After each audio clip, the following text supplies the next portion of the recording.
मैं हूं आबिद हुसैन शेख, आपका खैर मकदम कर्नाटक एक्सप्रेस में। सबसे पहले नजर आज की हेडलाइंस पर।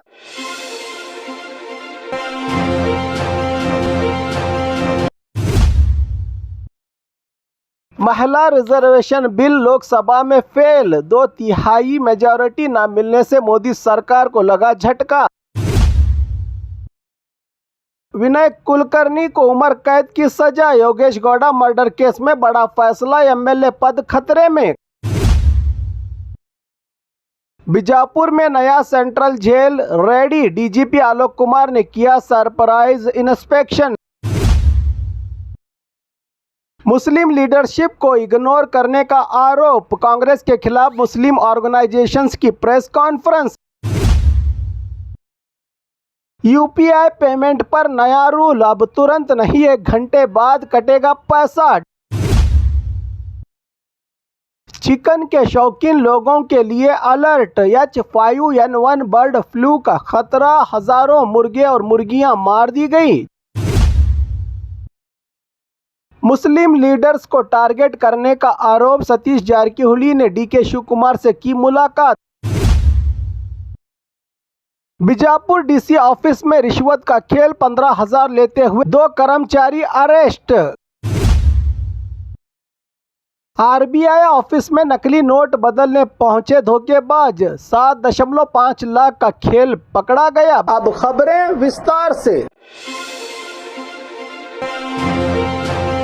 महिला रिजर्वेशन बिल लोकसभा में फेल, 2/3 मेजॉरिटी न मिलने से मोदी सरकार को लगा झटका। लोकसभा में महिलाओं को 33% रिजर्वेशन देने वाला बड़ा बिल पास नहीं हो पाया। कॉन्स्टिट्यूशन अमेंडमेंट होने की वजह से इस बिल को 2/3 मेजॉरिटी चाहिए थी, लेकिन सरकार इसमें फेल हो गई। वोटिंग में 298 एमपीज ने बिल के हक में वोट दिया, जबकि 230 एमपीज ने विरोध किया। टोटल 528 मेंबर्स प्रेजेंट थे लोकसभा में, लेकिन बिल पास होने के लिए 352 वोट्स जरूरी थे, जो नहीं मिल सके सरकार को। इसी वजह से बिल 54 वोटों के फर्क से गिर गया और 2029 से महिला रिजर्वेशन लागू करने का प्लान अब रुक गया है सरकार का। ये मोदी सरकार के दौरान पहली बार है जब कोई इतना बड़ा बिल पार्लियामेंट में पास नहीं हो पाया। दूसरी तरफ अपोजिशन ने इसे अपनी जीत बताते हुए खुशियां जताई। सरकार ने इसके बाद सीट बढ़ाने, डिलिमिटेशन और यूनियन टेरिटोरीज यानी केंद्रीय शासित इलाकों में रिजर्वेशन से जुड़े दूसरे बिल्स को भी फिलहाल आगे न बढ़ाने का फैसला किया है। इस बड़ी हार के बाद विनय कुलकर्णी को उम्र कैद की सजा, योगेश गौड़ा मर्डर केस में बड़ा फैसला, एमएलए पद खतरे में। कर्नाटका की राजनीति को हिला देने वाले योगेश गौड़ा मर्डर केस में बड़ा फैसला आया है। कोर्ट ने कांग्रेस के एमएलए फॉर्मर मिनिस्टर विनय कुलकर्णी समेत 16 लोगों को उम्र कैद की सजा सुनाई है। इसके अलावा एक और आरोपी को 7 साल की सजा मिली है, जबकि एक को माफी गवाह बना दिया गया है। कोर्ट ने योगेश गौड़ा के बच्चों को 16 लाख रुपये मुआवजा देने का भी हुक्म दिया है। इस फैसले के बाद विनय कुलकर्णी का एमएलए पद जाना लगभग तय माना जा रहा है, क्योंकि कानून के मुताबिक 2 साल से ज्यादा की सजा पर जनप्रतिनिधि की मेंबरशिप खत्म हो जाती है। अब विनय कुलकर्णी हाईकोर्ट या सुप्रीम कोर्ट का दरवाजा खटखटा सकते हैं। अगर उन्हें स्टे नहीं मिलता है तो उनकी सियासी कुर्सी भी चली जाएगी। 10 साल पुराने इस केस में सीबीआई जांच के बाद कोर्ट ने सजाएं सुनाई हैं, जिससे कर्नाटका पॉलिटिक्स में जबरदस्त हलचल मच गई है। बीजापुर में नया central jail ready, DGP Alok Kumar ने किया सरप्राइज इंस्पेक्शन। सिक्योरिटी हाईटेक होगी, कहा एडीजीपी ने। कर्नाटका के मशहूर आईपीएस ऑफिसर आलोक कुमार ने बीजापुर का दौरा करके नए सेंट्रल जेल का इंस्पेक्शन किया, जो शहर से बाहर अरकेरी के पास निर्माण किया जा रहा है। उन्होंने बताया कि बीजापुर में बन रहा नया जेल का काम लगभग पूरा हो चुका है और बहुत जल्द पुरानी जेल से सभी कैदियों को यहां शिफ्ट किया जाएगा। इंस्पेक्शन के दौरान उन्होंने जेल की सिक्योरिटी फैसिलिटीज और कंस्ट्रक्शन का जायजा लिया और जो भी कमियां पाई गई उन्हें तुरंत दूर करने के ऑर्डर्स दिए। नए जेल में करीब 700 से 750 कैदियों को रखने की व्यवस्था होगी, जिसमें अंडर ट्रायल कैदी भी शामिल होंगे। सिक्योरिटी को मजबूत बनाने के लिए CCTV CCTV cameras, baggage scanner, watch tower और मॉडर्न टेक्नोलॉजी का इस्तेमाल किया गया है। इस नई झेल में साथ ही पानी की सप्लाई को लेकर भी कर्नाटका वाटर सप्लाई डिपार्टमेंट को स्ट्रिक्ट इंस्ट्रक्शन दिए गए हैं। कहा एडीजीपी ने संबंधित अधिकारियों का कहना है कि नया झेल हाई सिक्योरिटी और मॉडर्न फैसिलिटीज के साथ तैयार किया जा रहा है, जिससे क्राइम कंट्रोल और कैदियों की मैनेजमेंट और बेहतर हो सकेगी। झेल सुधार के लिए होती है, मौज मस्ती के लिए नहीं का संदेश रवाना किया है एडीजीपी आलोक कुमार इन्होंने।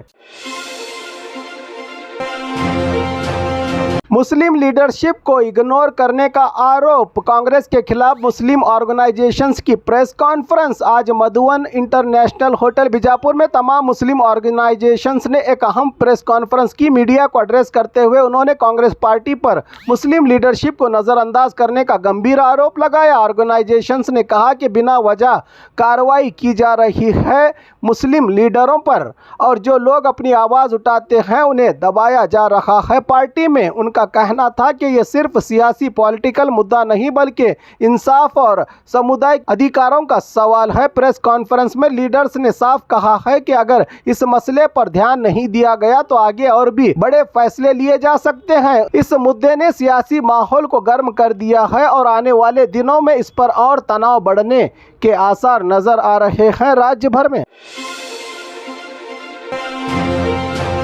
यूपीआई पेमेंट पर नया रूल, अब तुरंत नहीं 1 घंटे बाद कटेगा पैसा। डिजिटल जमाना, डिजिटल पेमेंट करने वालों के लिए बड़ी खबर सामने आ रही है। यूपीआई ट्रांजैक्शन में अब एक नया बदलाव देखने को मिल सकता है। रिपोर्ट्स के मुताबिक अब पैसे भेजने पर तुरंत अमाउंट डिडक्ट होने की बजाय 1 घंटे का वेटिंग टाइम दिया जा सकता है। इसका मकसद ऑनलाइन फ्रॉड और गलत ट्रांजैक्शन को रोकना बताया जा रहा है कि ये कदम आरबीआई की तरफ से डिजिटल पेमेंट सिस्टम को ज़्यादा सेफ और सुरक्षित बनाने के लिए लिया जा रहा है। लेकिन दूसरी तरफ लोगों के लिए ये थोड़ा मुश्किल भी हो सकता है, क्योंकि अब छोटी से छोटी पेमेंट के लिए भी 1 घंटा वेट करना पड़ेगा। ग्राहकों और जनता को अब देखना ये होगा कि पब्लिक इस नए सिस्टम को कितना एक्सेप्ट करती है और क्या ये सच में फ्रॉड रोकने में कामयाब होता है।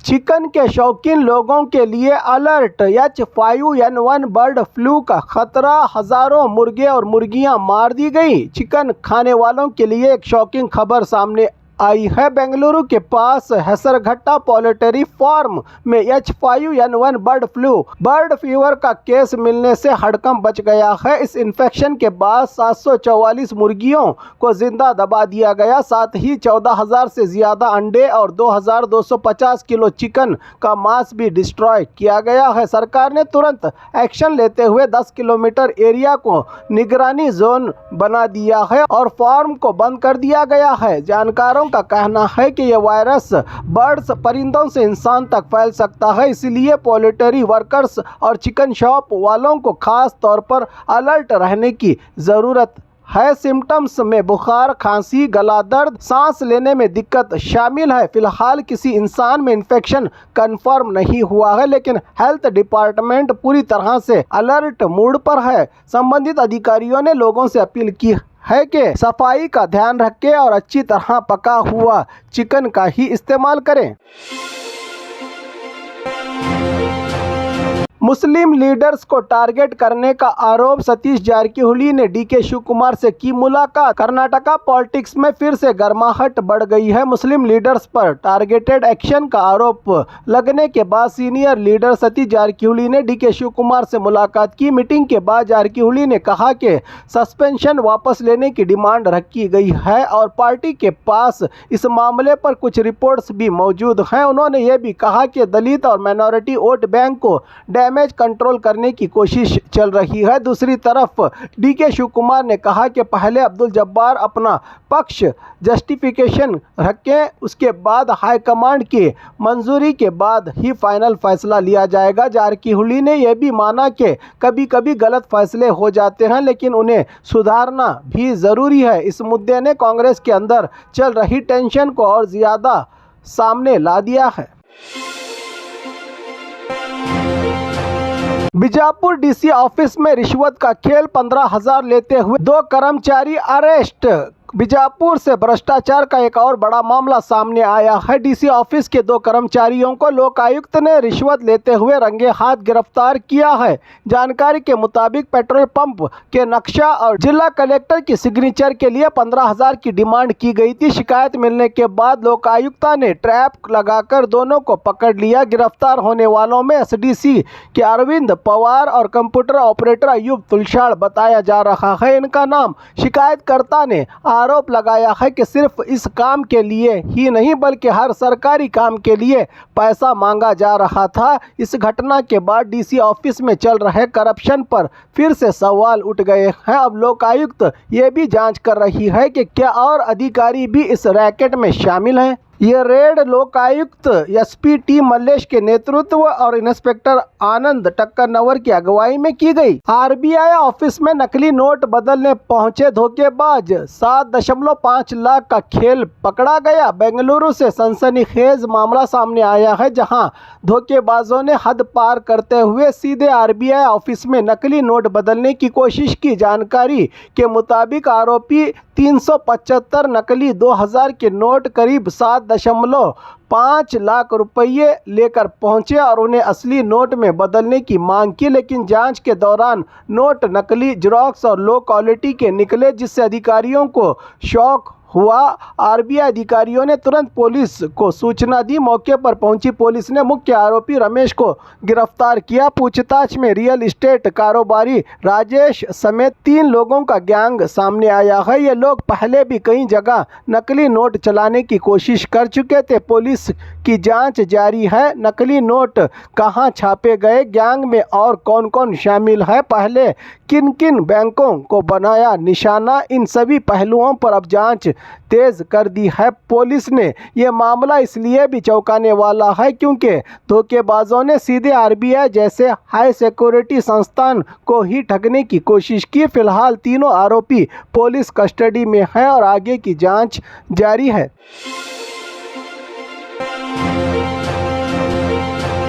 और खबरों के लिए देखते रहिए कर्नाटक एक्सप्रेस।